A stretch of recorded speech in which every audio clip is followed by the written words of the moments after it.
Hi everybody! I made it live.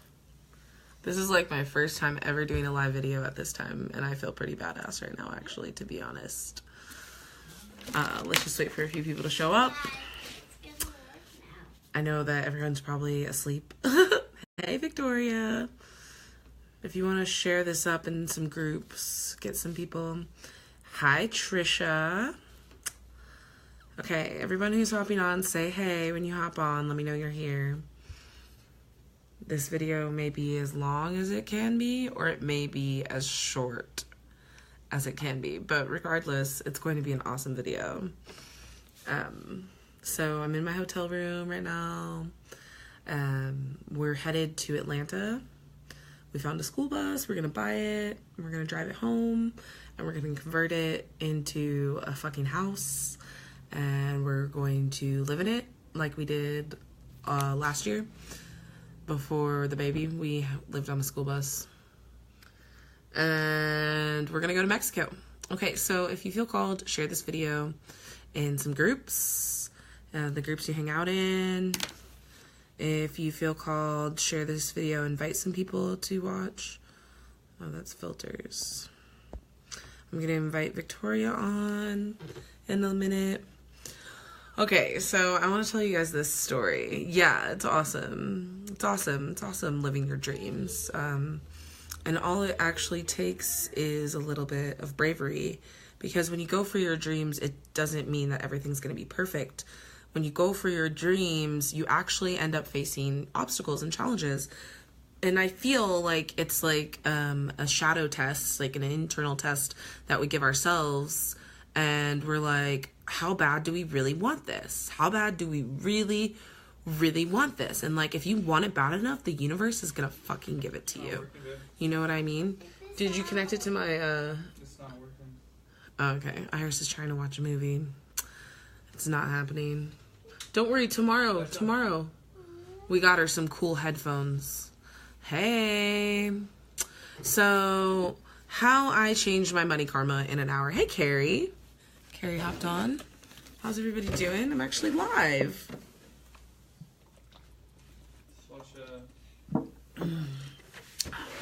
This is how I roll. I love water. Hey, Mina.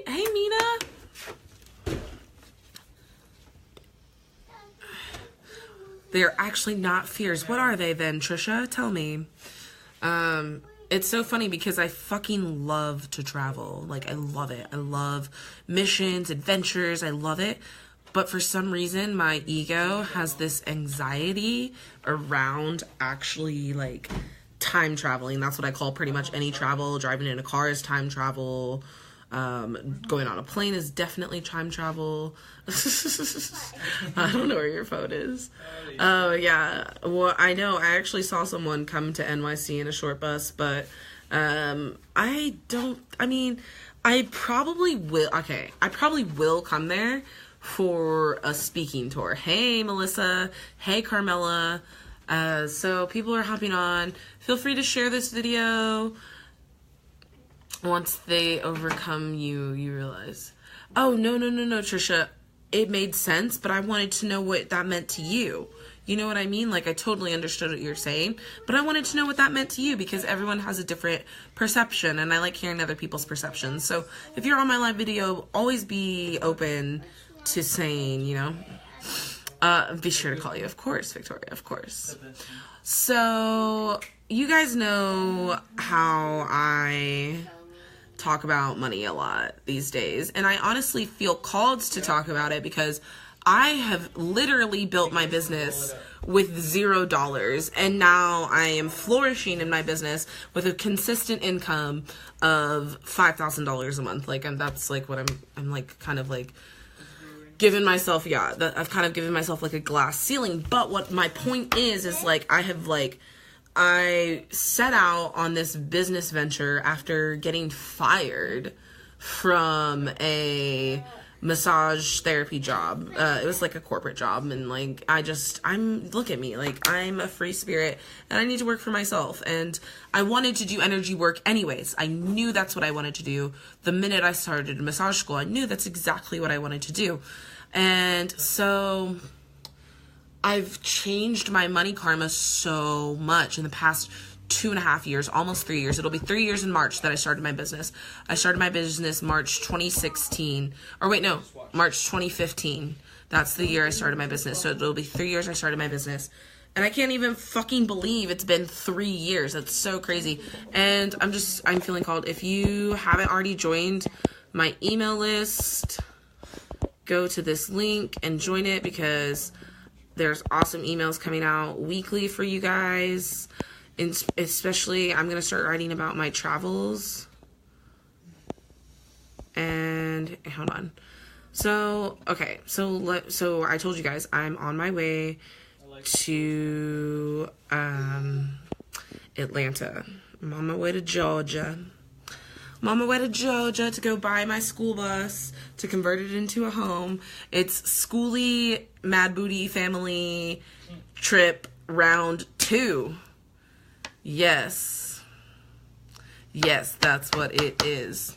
So here's how it went down. So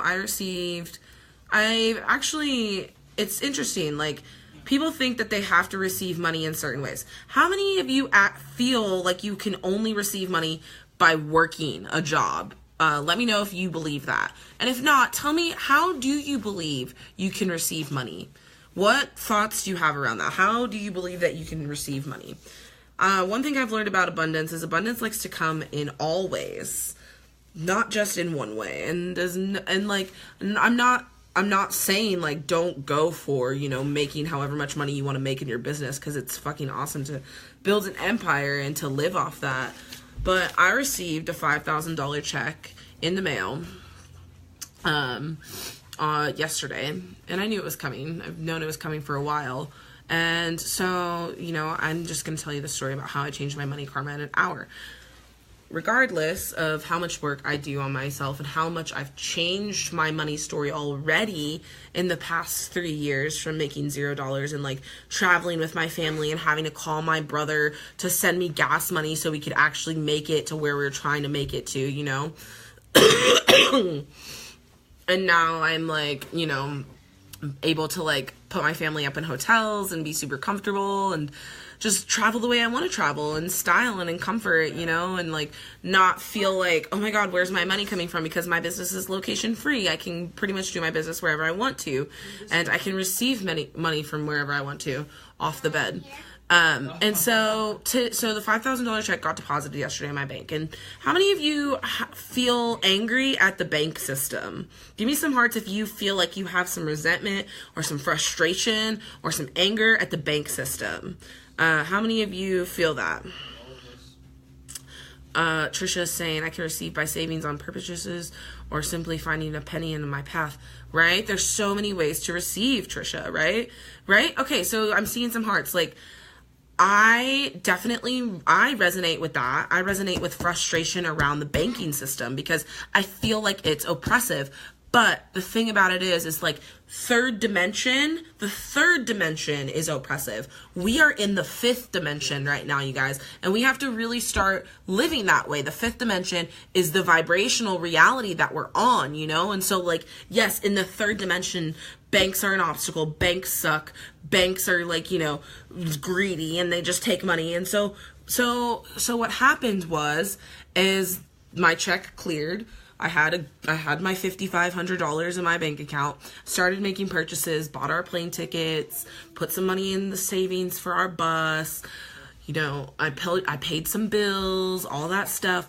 And then around 10 a.m., I go to book my hotel for the night, and it's like, oh, your card hasn't gone through. And I manifested this because in the back of my head, regardless of how much unconscious work I do, in the back of my head, I still hold on to this pattern of thinking, like, my money's just going to be gone. And so I manifested this. And, I think that, and like I said, like, money has to do with your mother, but money also has to do with your father too, especially in this structured system, especially in how we have a banking system holding our money. That's a very patriarchy, masculine energy. And, like, I have this unconscious fear that my money's just not going to be there. Like, my dad just wasn't going to be there, It's interesting to see those dynamics and how your parents taught you how to receive and how that shapes you and when you go out into the world and you ask to receive, right? And so I go to check my account and it's negative $1,900 and I'm like, what the fuck? I literally just had like $4,500 in my bank account. So I call my bank. First of all, I got triggered. Like, I had an emotional response to it. And my first emotional response was frustration. My first emotional response was complete frustration. However, I was wearing my Moldavite piece and I had just eaten a really good edible. And I was like in a conscious space to know that I was like being emotionally triggered. And so I call my bank and I have like two phones on my ear at one time, and I'm like, I'm like, hey, what's going on? Like, someone sends me to the fraud department. I get sent all over the place. Finally, I just talked to my local bank and they helped me.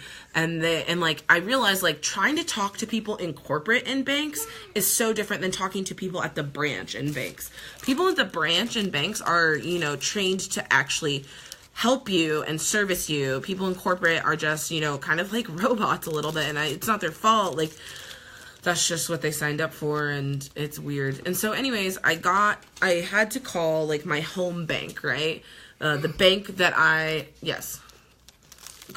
the bank that I opened my account at. And so as I'm doing all this, I'm sitting on the earth. I'm sitting on Mama Earth, and I'm feeling my energy, and I'm letting myself feel my emotions. I'm letting myself feel my frustration, my resentment, my anger, right? At like, why could someone do that to me? Why could someone approve something and then just take it like that, right? And like, as I'm talking about this, I'm just thinking like it was all right side energy. It was all masculine energy. And it's like, how could my dad have me and raise me for 7 years and then just leave me like that? Like that was like the pattern that was coming up. That was the deep unconscious inner child pattern that I was playing out through this money story, And so I was sitting there, and the man who helped me fix the problem was incredibly compassionate and completely understanding, because like when I finally got to the last person I talked to, I was crying at this point, like, and I was just, this was the emotional response I was having, and I was allowing myself to have this emotional response with no judgment, because there's no point in judging yourself in what you feel. There really isn't. There's really no point in trying to judge yourself in what you feel, because it just doesn't really even matter. You're human, and we all have feelings, and we all have emotions, and we all feel things, right? And so I wasn't judging myself, and I also knew what was going on. I knew my unconscious mind was collecting this, and like in a moment I was like, should I pull some tarot cards? And I was like, no, I know everything's gonna work out within like an hour. It's gonna be totally fine. And so the guy who I got to finally at the home bank where I opened my bank account, he was the manager. And yeah, exactly, Trisha. And your sacral chakra does too, all your chakras shut down if you don't let it out, pretty much.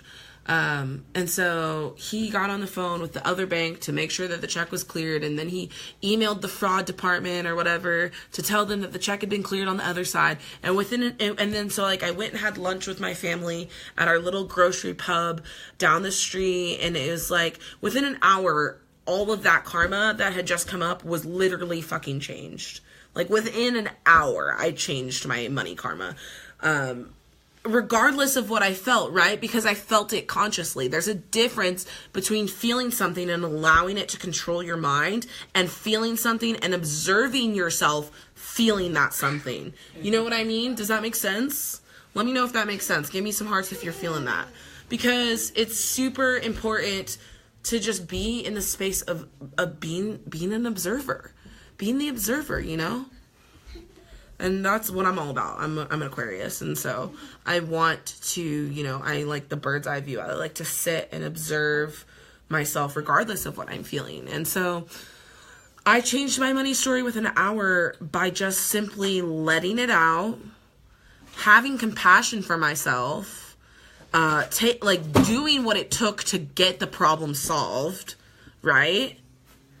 And then knowing that the problem was going to be solved, And like today, Victoria, Victoria and I were talking, and she messaged me, and she was saying, like, she really wants to help people who feel like they don't have the money to work with with whatever they want to work with, whether it's like, oh, I don't have the money for cannabis, or, oh, I don't have the money for coaching with Liv. Oh, I don't have the money for this. And it's like, you're saying you don't have the money, but do you have the money, but you're just choosing to spend it elsewhere? And you may just be mismanaging your energy. If you feel like you don't have the money to do something you should do, you want to do, you desire to do, it's time to just evaluate your priorities a little bit. What's important, right? What's important, Is it important for you to take my course that's coming up, the Purposeful Money Making Clarity course? Is it important for you to take that course so you can evolve in your business, so you can actually create the financial stability and comfort that you truly desire? Is that important for you? Does your heart feel that, It's something that you need to ask yourself, right? It's all about your priorities. What is your number one priority? What is your number one priority? And, regardless of the obstacles you face, regardless of the adversities you face, regardless of how much fear you have of whether or not it will ever come back or not because of A, B, C, D, E, F, G in your life, like, has money always come back to you in one way or another? It's about getting into that internal flow that becomes the art of allowance, because your thoughts are just allowing you to receive the money you desire. Your thoughts are aligned with what you want, and you're allowing yourself to receive what you desire. You know what I mean? So, let's see. Victoria, are you ready to come on? I know you probably got stuff to say. I'm going to invite Victoria on, and I want to let her give her little message, and then I'm going to hop off. But I'm doing the Purposeful Money Making Clarity course. This course is for everyone because everyone needs to make money. And I feel like it's a part of our spiritual freedom as being spiritual people who have money. That gives us power and that helps us raise consciousness. So if you're interested in taking the Purposeful Money Making Clarity course, it starts on 2/18. It's $99 for the 4-day course, and there are payment plans available, so it's super affordable, and it's totally for everyone, okay? So if you're interested in getting in on that course, put a 6 in the comments so I can send you some information on how to join. And if you're in my Chakra Garden tribe, you actually get my course for free. So if you're interested in joining my Chakra Garden tribe, no, I have the request button. I can do it. I'll bring you on. You actually get my course for free. Hey! How did you do that? How did you bring me live? I tapped your name, and then it was like, bring her on camera. Oh, man. It is super choppy. It worked out. Okay. I'm in my bathroom. Okay. Because hi, Victoria. Thanks for coming I don't on. have any personal space in this house. So, but hello, I'm Victoria. Nice to meet you all. Liv basically kind of already covered like what I was gonna say. Like I basically just wanted to hop on and like offer like some financial coaching to anybody who doesn't feel like they have the money, because you definitely do. But you also, like Liv says, you have to change that mindset, because Liv will tell you, I have been marching around for months saying I'm broke, I don't have the money, I can't do this, I can't do that. And then as soon as I started to change my mindset and tell myself that I do have it and I do deserve it and that it will come to me, things started to come in. Right. So, recently, I just met with a lady. I do dancing as well. Like I taught ballet, tap, jazz, lyrical for almost 10 years, and I did it growing up my entire life. I competed and everything. And this lady wants to, you know, be like all of us and be a boss mom and be able to, you know, live life at home. She's in her 50s at this point, but it doesn't matter when you've come to that realization. You know, she wants to be making money on her own instead of working for others.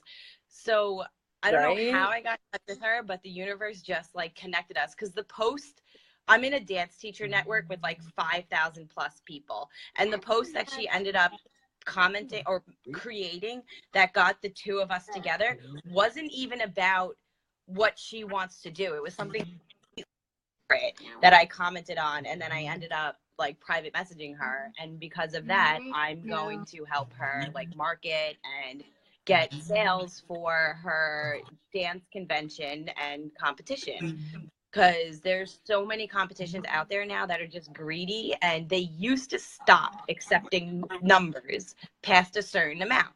Like if they couldn't do more than 200 dances at a competition between Friday and Sunday, then that was their limit. Whatever, you know, however it works out time-wise, I'm not entirely sure. But say 200 was the max. They would actually send out letters and be like, okay, we're at full capacity. We can't accept any more studios or any more numbers. Now, they don't do that anymore. They still accept them, and they'll have competitions start at 7 a.m. on a Friday morning, or Thursday at 8 a.m. on a Thursday That just morning. reminds me how, like, that just reminds me, like, okay, I posted a status earlier today, I think, or maybe yesterday, and I was like, what's the one thing stopping you from having money? And I feel like a lot of people said time. Yeah. I hear that a lot. Yeah. I hear a lot of people feeling that like is definitely, and like that saying, like, time is money, money is time, you know? It's just interesting. Because so I'm gonna like help her find all those comments on the Dance Teacher Network where people are complaining about competitions, like being ridiculous and being greedy, and be like, hey, come check us out. Like, how about you come to us instead, because we're brand new and we're not gonna play that shit. Like, we will have competition between Friday and Saturday, starting at 5 o'clock on Friday, like it's supposed to. It's not gonna run crazy at the end of the night, and like winner 1, 2, and 3. None of this top 10, top categories, top genre bullshit. Dance like, life. 1, 2, and 3. Like, we're not trying to appease everybody. There are winners, there are losers. You got to learn how to deal with that shit, you know? Like, Yeah, for sure. It's just so crazy. Oh, my baby's waking up. My baby's waking up. I gotta go. It's because we're live, and he needs to be live with us. But yes, go take care of that baby. He needs you. Do you hear him? He's like, you guys are live. How dare you? Thanks for coming on. I'm like about to pass. Yeah, girl. I'm so tired. Oh my god, I'm gonna try to go live on the plane tomorrow. So we'll see how that goes. That would be awesome. Yeah, I got the Wi-Fi, so I'm pretty sure I could do it. But thanks for coming on, girl, and sharing. I was just gonna say, do you, baby boo. Do you? Yeah, you just got to get out of that mindset. All right. I appreciate everybody watching. Bye. Thanks, Victoria, for coming on. I'll see you guys tomorrow. Bye.